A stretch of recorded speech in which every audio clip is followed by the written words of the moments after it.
want to thank my colleagues who are doing just what Congressman Walz talked about. My office is doing it as well.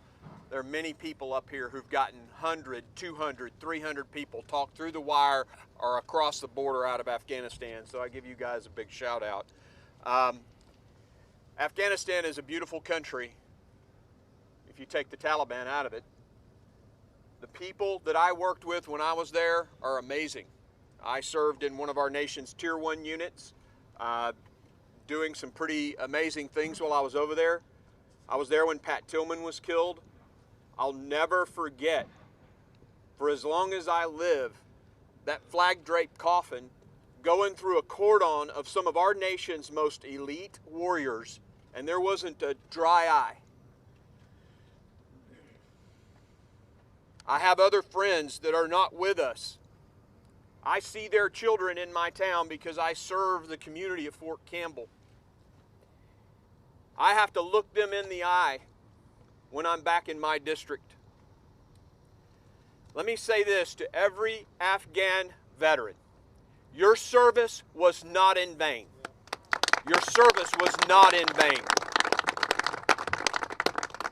To those children, those Gold Star children and families, your sacrifice protected America from a terrorist attack for 20 years. What happens from now on is on Joe Biden. Just as my colleagues have said, the blood of Americans are now on his hands. The blood of our allies are now on his hands. My colleagues have said a lot of things. I won't be redundant. One of the points I want to make, I want to ask, is who's advising this president?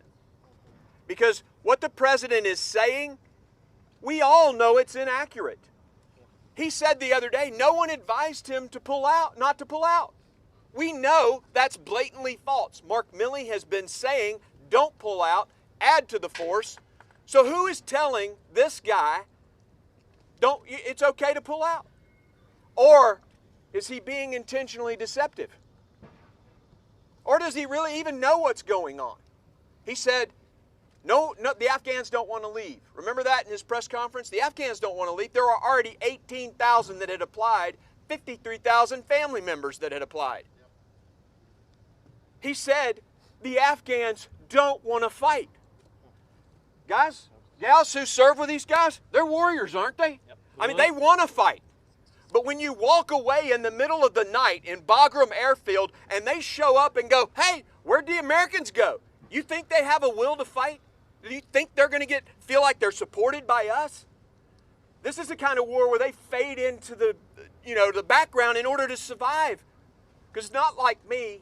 When I left to go to Afghanistan, my family stayed home. Their family is in the country. They don't want them beheaded. So when we abandoned them, they pulled back. They want to fight. It's a lie to say they don't. Who is advising this president, or is he being intentionally deceptive? We need to know. Thank you.